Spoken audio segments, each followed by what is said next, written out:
요즘 기온이 참 좋습니다. 날씨가 참 좋습니다. 평년 기온보다 한 4, 5도 가량 높다고 하는데 벌써 꽃은 피어 만발하고 또 얼었던 대지, 녹아 죽어있던 것 같은 대지는 살아 움직여 역사합니다. 이제 다음 주이면 우리가 부활주의를 맞이하는데 주님의 부활과 같이 저와 여러분들의 심령도 하나님 앞에서 살아나는 그런 은혜의 역사가 있기를 바랍니다. 특별히 오늘은 앞에서 말씀드린 대로 종료주일이기도 하고 우리 교회가 1년에 2번 거행하는 성례주일로 지키는 날입니다. 아마 우리가 성례주일을 지내면서 성찬식을 이제 말씀 후에 우리가 거행하게 될 텐데 여러분들 신앙생활을 하면서 수없이 많은 성찬 예식에 참여했을 줄 압니다. 아마 여러분들 성찬식에 참여한 횟수를 아마 다 헤아리지 못할 줄 압니다. 그런데 여러분들 성찬식을 거행할 때마다 제가 강조하여 말씀드리지만 이 성찬을 몇 번 참석했느냐 또는 얼마나 참석했느냐, 그것보다 더 중요한 것은 주님이 제정하신 이 성찬에 참여할 때마다 얼마나 깊은 감동과 감격에 잠기며 성찬의 참된 의미를 되새기며 또 주의 성찬을 통하여 우리에게 부어주시는 하나님의 은혜를 우리가 얼마나 누리며 사느냐 하는 것, 그것이 보다 더 중요하다는 사실을 우리는 알아야 합니다. 주의 성찬에 참여하는 것은 우리가 은혜 받는 방편이요 통로라는 사실을 분명하게 알아야 합니다. 뿐만 아니라 우리가 주의 성찬에 참여할 때 나는 세례 받았고 지금까지 신앙생활 하면서 그렇게 지내오고 성찬에 수없이 참여했으니까 오늘도 또 성찬을 참여할 때 그냥 평범하게 그저 그렇게 지내면 되겠지, 보내면 되겠지라고 생각하기보다는 주께서 우리를 위하여 예배해 놓으신 은혜를 사모하는 마음, 또 주께서 우리에게 베푸실 능력을 기대하는 마음을 가지고 이 성찬에 참여해야 할 것입니다. 무엇보다도 오늘 우리가 이 성찬 예식을 참여함에 있어서 이렇게 은혜를 사모하는 마음뿐만 아니라 성찬에 참된 의미가 무엇이고 또 성찬 예식을 참여하는 우리의 마음가짐이 어떠해야 하는지를 우리는 다시 한번 그 의미를 생각해 볼 필요가 있습니다. 그래서 오늘은 성찬 예식에 참여하는 우리가 이 성찬 예식을 통하여 무엇을 깨닫고 또 어떻게 우리가 신앙생활을 해야 하는가에 관한 부분을 함께 나누려고 합니다. 오늘 우리가 함께 읽은 말씀 23절 말씀 보면 이렇게 시작하죠. 내가 너희에게 전한 것은 주께 받은 것이니 라고 시작하고 있습니다. 이 말씀을 통해서 우리가 알 수 있는 것은 성찬의 기원이 무엇인지, 어디에 있는지를 우리는 깨닫게 되는 것입니다. 우리가 오늘 행하는 이 성찬 예식의 기원은 바로 주님께 있다라는 것입니다. 이 말은 다시 말하면 이 성찬 예식은 어떤 특별한 사람의 고안해내거나 만들어낸 것이 아니라는 것입니다. 우리가 잘 알듯이 주님께서 우리를 위하여 십자가를 지시기 위하여 오늘 친히 잡히시던 그 날 전날에 친히 제정하신 것임을 성경은 우리에게 말씀해 주고 있습니다. 그러면서 주님께서는 최후의 6월절 만천석상에서 성만찬을 제정하시고 누가복음 22장 19절에 보면 이를 행하여 나를 기념하라 라고 말씀하셨습니다. 그래서 성찬은 이러한 주님의 분부에 따라 지금까지 지상의 모든 교회가 준수하고 있는, 기독교만이 가지고 있는 유일한 특유의 의식이라는 사실입니다. 그래서 기독교가 전파되는 모든 곳에는 이 예식을 행함으로써 죄인들을 위해 십자가에 자기 몸을 바치신 주님의 구속 사역, 주님의 십자가의 죽으심, 십자가의 죽으심을 통하여 이루신 놀라운 구원의 은혜를 기념하고 있다는 사실을 우리는 알아야 합니다. 이렇듯 성찬 예식은 주님의 구속 사역을 기념하는 예식이라는 점에서 교회 예식 가운데 중요하고 의미가 있는 예식이라 할 것입니다. 그런데 여기서 우리가 또한 중요하게 여겨야 할 것은 우리 안에 있는 이 예식 중에 중요한 예식일 뿐만 아니라 이것은 세상과 교회가 구별되게 하는 그 점에 있어서 더 특별하고 더 중요한 예식이라는 사실을 우리는 알아야 할 것입니다. 한번 여러분 생각해 보십시오. 저와 여러분들이 살아가고 있는 세상은 어떤 곳입니까? 우리가 살고 있는 이 세상은 우리가 과거와 같이 노예 제도가 있거나 또는 상전과 종이 존재하는 그런 시대는 아님을 우리는 너무나도 잘 알죠. 우리는 자유민주주의 시대를 살아가고 있습니다. 그런데 그럼에도 불구하고 여전히 우리가 살고 있는 이 세상은 계급이 있고 계층이 있는 곳입니다. 그래서 부자가 가난한 자 위에 있는 곳, 그곳이 바로 우리가 살아가고 있는 세상이라는 것입니다. 권력이 있는 자가 권력 없는 자를 지배하고 있습니다. 또한 배운 자가 배우지 못한 자보다 현명하고 지혜롭다고 여기는 곳이 우리가 살아가는 세상입니다. 그래서 한마디로 이 세상을 말하면 수직적인 관계로 인간을 나누는 곳, 그것이 바로 우리가 살아가고 있는 세상이라는 것입니다. 그래서 이 세상에는 무엇이 있습니까? 비교의식이 있고 열등의식이 있고 경쟁관계에 있으며 또 그로 말미암아 파생되는 좌절과 슬픔이 있는 곳이 오늘 우리가 살아가고 있는 이 세상이라는 것입니다. 이것은 공산주의나 자본주의나 사회주의, 민주주의 할 것 없이 세상의 모든 사회 구조가 그러함을 우리는 알게 되는 것이죠. 또 학교나 직장이나 사회 그 어디서도 이 기본적인 계층 구조를 도입하지 않는 곳이 없어요. 그래서 세상에서는 조금 더 나은 사람이 그렇지 못한 사람을 지배하고 또 억누르기도 하고 또 그로 말미암아 더 많은 것을 가지고 누리는 그러한 이 현상이 세상 속에 나타난다라는 것입니다. 그래서 사람들이 어떻습니까? 좀 더 많이 가지려고 애쓰고 좀 더 높은 자리를 차지하려고 몸부림치며 또 많은 사람들은 이 세상의 권력을 취하기 위하여 온갖 수단과 방법을 가리지 않는 것을 보게 되는 것입니다. 그런데 주의 성찬은 바로 이러한 세상의 계층 구조를 완전히 제거한다라는 것입니다. 어떤 의미에서 그럴까요? 주의 성찬은 주님의 몸과 피를 나누면서 그 주님의 몸과 피를 나누는 모든 자가 하나님 안에서 동등한 백성이며 주님 안에서 한 가족이요 한 형제요 자매라고 선포하고 있다라는 것입니다. 그래서 성찬이 행해지는 곳에는 명예나 권력, 지위, 교육, 경제적 힘 등 그 어떤 것도 세상의 것은 아무런 효력을 발휘하지 못한다라는 사실입니다. 그래서 우리가 주의 성찬에 참여하는 것은 부자나 혹은 세상에서 말하는 고급 공무원이나 또는 세상의 높은 지위를 가지고 있는 변호사, 정치가, 의사, 가난한 자, 병든 자, 재수, 심지어는 청년까지 모두가 동등한 입장에 있어서 이 성찬 예식에 참여하게 된다라는 것입니다. 그래서 이 성찬 예식은 거기에 참여하는 모든 사람 모두가 주님의 은혜를 받은 존귀한 사람임을 선포하는 예식이라는 사실입니다. 그래서 이러한 예식은 세상에서 절대 찾아볼 수가 없는 것이죠. 왜 그럴까요? 이 성찬 예식은 세상의 가치 기준이 완전히 무너지는 예식이기 때문에 그렇습니다. 그래서 이 주의 성찬은 바로 교회와 세상이 얼마나 다른지를 구별지어 주는 것이라는 사실입니다. 뿐만 아니라 이 성찬 예식은 천국의 모형이라 할 것입니다. 세상에서 사람들이 결코 창조할 수 없는 평화의 장이며 화해의 장이고 사랑의 장이기 때문에 그렇습니다. 우리는 이 성찬 예식을 참여함에 있어서 바로 이러한 성찬의 의미를 되새겨 보아야 합니다. 그리고 이 성찬 예식에 참여하는 우리는 주님께서 성찬을 제정하심으로 성찬에 참여하는 모든 사람들의 구별을 없앤 것처럼 혹시라도 우리 가운데 구별짓는 무엇인가가 있다면 성찬 예식에 참여함을 통하여 구별짓는 모든 것들을 제거해 버려야 한다는 것입니다.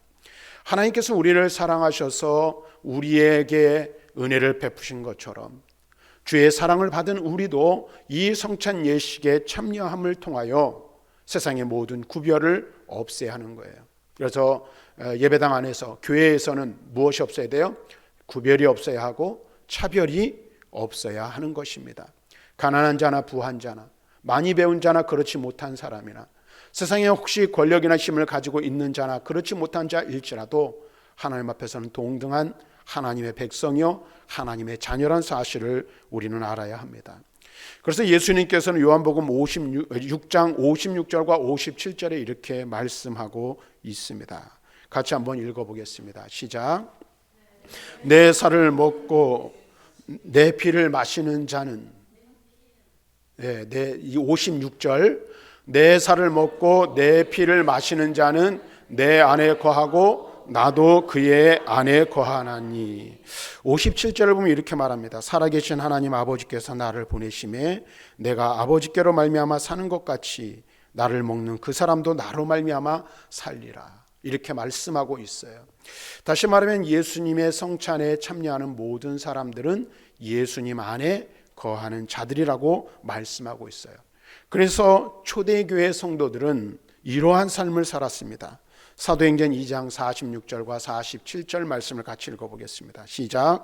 날마다 마음을 같이하여 성전에 모이기를 힘쓰고 집에서 떡을 떼며 기쁨과 순전한 마음으로 음식을 먹고 하나님을 찬미하며 또 온 백성에게 칭송을 받으니 주께서 구원받는 사람을 날마다 더하게 하시니라. 주의 성찬에 참여하는 주의 거룩한 백성들은 날마다 마음을 같이하는 삶을 살았고 하나됨을 힘썼음을 성경은 우리들에게 말씀해 주고 있습니다. 그래서 주의 성찬은 세상의 구별됨을 없애주는 거예요. 차별을 없애는 거예요. 우리 모두는 그리스도 예수 안에서 한 형제요 자매 한 가족이 되었어요. 그래서 제가 자주 사용하는 말이 있죠. 우리는 예수의 피로 하나 된 오늘 영적인 혈연 공동체라는 사실입니다. 세상의 사람들은 뭐라고 말합니까? 피는 물보다 진하다고 말하는데 그보다 더 진한 피를 가진 자들이 누구입니까? 바로 저와 여러분들이라는 거예요. 예수의 피로 하나 된 자들, 그들이 저와 여러분들이고 우리는 그 안에서 어떠한 차별도 구별도 없어야 한다라는 것입니다. 그 다음에 두 번째로 주의 성찬에 참여하는 성도는 철저한 자기 희생을 결단해야 함을 우리들에게 말씀해 주고 있습니다. 23절부터 26절의 말씀은 주님께서 잡히시기 전날 밤에 제정하시고 처음 베푸신 성찬 의식에 대한 회상, 곧 기억이라고 말할 것입니다. 물론 바울이 이를 기억하고 있는 것은 고린도 교회 성도들에게 성찬에 참된 의식의 의미가 무엇인지를 가르쳐 주기 위해서 그것을 기억하고 있는 것입니다. 여러분 보세요. 성경을 보면 우리가 초대교회를 보면 특별히 고린도 교회는 매 주일 밤 모여 애찬과 성찬을 나누었어요. 우리가 앞에서 읽었던 사도행전 2장 46절과 47절의 말씀에도 보면 성도들이 모일 때마다 성찬과 매찬을 나누었던 것을 알 수가 있습니다. 자, 그런데 그들 가운데 우리가 잘 아는 대로 고린도 교회의 문제는 무엇이었습니까? 간증할 거리도 많고 은사도 많고 그들이 하나님 앞에서 행한 여러 가지 좋은 일들이 많았지만 한 가지 부족한 게 있었죠.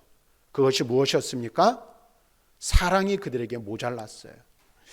다시 말하면 그들은 애찬도 나누고 성찬 예식도 행했지만 무엇이 부족했습니까? 사랑이 부족하고 사랑이 없었어요.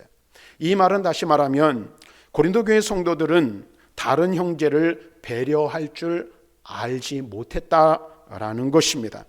그래서 서로 나뉘어 다투고 비방하고 소송하고 무분별한 자유를 사용함으로 형제를 실족하는 일이 교회 안에서 빈번하게 벌어지고 있었습니다. 특별히 그들에게 더욱더 큰 문제는 성찬을 행할 때에도 부한 자와 가난한 자를 나뉘어 구분하였다라는 것입니다. 초대교회 당시에는 교회에서 공동 식사 곧 애찬을 나누고 그 끝에 성찬을 행하였는데 이때 필요한 음식을 각자 집에서 가져왔어요. 하지만 가난한 자나 노예 출신들은 어떻게 해요?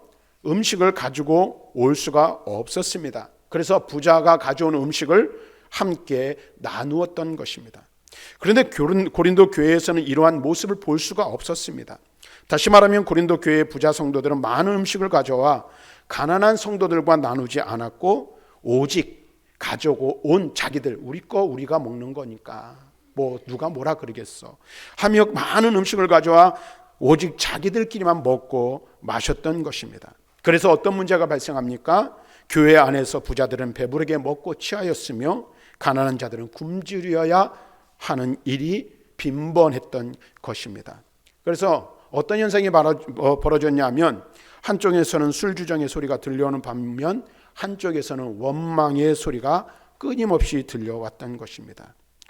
그러니 여러분 보세요. 예배를 드리고 성찬 예식을 행하지만 은혜로워야 할 예배, 은혜로워야 할 성찬 예식이 은혜로울 수가 없었던 것입니다.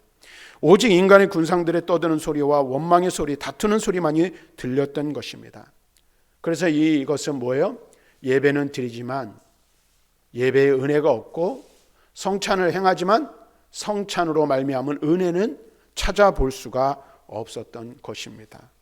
그들이 수없이 많은 예배를 드렸지만 수없이 많은 성찬 예식을 참여하였지만 실제로 그들이 드리는 예배 속에서 그들이 참여하는 성찬 예식 속에서 무엇을 발견할 수 없었어요? 하나님의 은혜를 발견할 수가 없었던 것입니다. 여러분, 한번 생각해 보십시오. 성찬이 무엇입니까? 우리가 이 예식에 참여하게 되는데 이 예식을 기억하고 기념하는 이유가 무엇입니까? 우리는 이 성찬 예식을 통해서 주님의 죽으심을 기념하고 기억하는 것입니다. 이 예식에 참여하는 것은 단순히 떡을 먹고 빵을 나눠 먹으며 포도주를 마시는 그냥 행위가 아니라 이것을 통해서 무엇을 기억하고 기념합니까? 나를 위하여 나의 죄를 대신 지시고 십자가에 죽으신 주님의 희생을 기억하는 것입니다. 그것을 기념하는 것입니다. 아무런 가치도 없고 쓸모도 없는 죄인들을 구원하시기 위해 흠과 죄가 없으신 주님께서 십자가에서 피 흘리시고 살을 찢기신 그 사실을 기억하고 기념하는 의식, 그것이 바로 성찬 예식입니다. 다시 말하면 이 성찬 예식을 통해 우리가 기억해야 할 것, 우리가 꼭 기억해야 할 것이 있다면 그것은 바로 주님의 자기 희생, 자기 헌신이라는 사실을 우리는 알아야 합니다. 또한 그 주님과 연합하고 성도가 서로 더불어 하나로 연합함을 의미하는 거예요. 그래서 로마서에서는 사도 바울은 무엇을 말하고 있습니까? 세례가 무엇이냐라는 말씀을 6장에서 하면서 세례는 그리스도와 하나 되는 것이라고 말하고 있어요. 우리가 주의 성찬에 참여함을 통하여 무엇을 기억하고 기념합니까? 주님의 고난과 희생을 기억할 뿐만 아니라 그리스도 예수 안에서 우리 모두가 그 피로 하나 되었음을 기억하는 것입니다. 그러므로 오늘 그러나 이 고린도 교회 성도는 어떻게 했어요? 성찬을 행하면서도 서로 나뉘어 다투고 비방하고 소송하는가 하면 성찬 시간마저 음식을 먹는 문제로 나누어 다투었던 것입니다. 이게 얼마나 어리석은 일이겠습니까? 사랑하는 여러분, 성찬에 참여한다는 것은 단순히 주님의 구속 사역을 기념하는 것만이 아니라 주님처럼 우리도 다른 사람을 위해 철저히 희생해야겠다는 결단이 뒤따라야 한다라는 것입니다. 그것은 성찬으로 말미암아 우리가 주님의 몸과 피에 참여함으로 하나로 결합되었기 때문에 그렇습니다. 주님이 흘리신 피와 주님이 나누신 찢기신 그 몸의 참여함을 통하여 우리도 주님과 하나 되는 것입니다.